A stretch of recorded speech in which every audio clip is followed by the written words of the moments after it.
Hi, I'm Cheryl and welcome to my sewing room. I have a confession to make. I hoard buttons. Oh, she's got a lot of buttons. Yeah.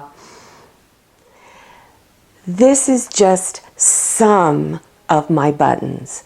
I have at least 2 boxes of Christmas buttons alone.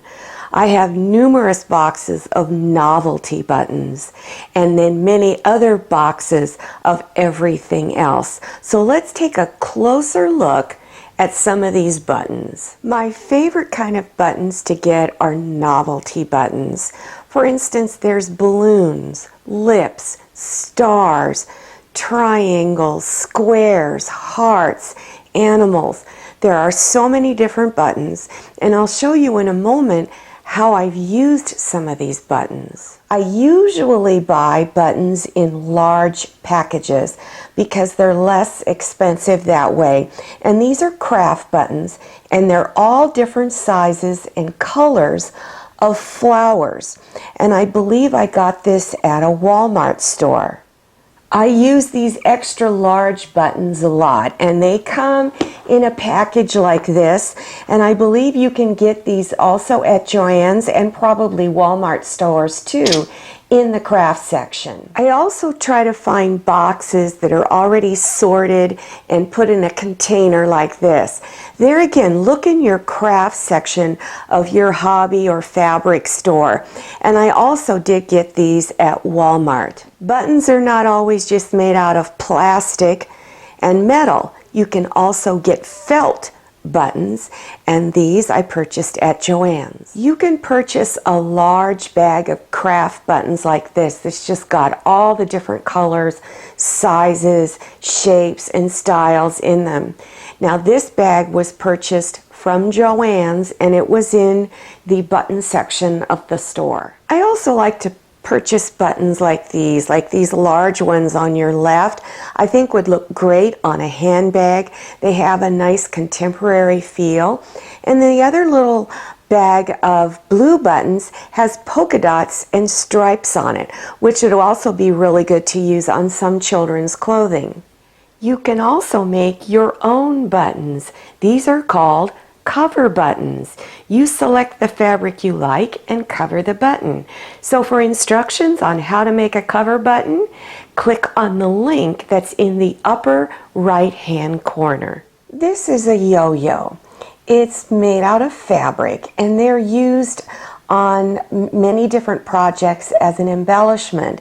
And usually when I make a yo-yo, I will put a button over it like this. So let me show you a few projects that I've made in which I used a yo-yo on it. This is a storage basket that I use in my bathroom, and I've added 3 different colors of yo-yos, and I've put large craft buttons in the center. This is a small Christmas pillow, and I replaced the letter O with a yo-yo and a button.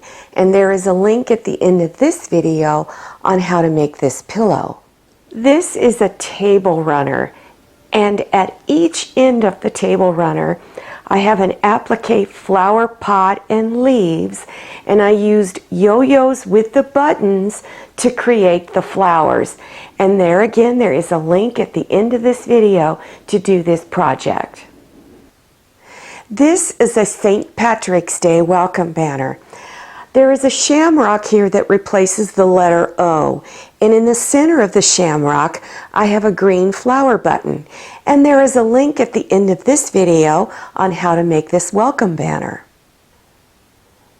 This is a Valentine's banner, and I've got 3 different size hearts on it, and in the center of the heart I've put heart-shaped buttons, and there's a link at the end of this video so you can learn how to make this banner.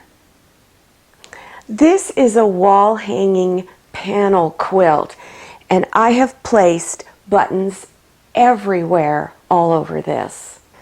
And how I did the buttons on this quilt was there's buttons in the center of every flower and every square at the bottom, but there's 2 buttons, a button on top of the other button, so you can use more than one and just layer them.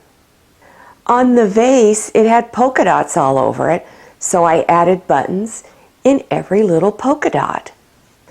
There were also polka dots around the flowers and vase, and I also put buttons in there, and they were all different sizes. So you can see this was a really tedious project to do, but I really enjoyed it, and I just love this wall hanging. This is a St. Patrick's Day wall hanging. Now down here in the squares, there's buttons in each of the squares, and I did layering with the buttons in here. There's also a layering of buttons in the shamrock, but another thing I added were these little jewel stars all over it, just to give it a little bit of sparkle. This is a sewing machine cover. The large buttons help to enhance and bring out the colors in the spools of thread. This was a snowman Christmas applique pattern I bought many years ago. And in the pattern instructions, it called for buttons on the eyes, the mouth, and going down the center of the snowman.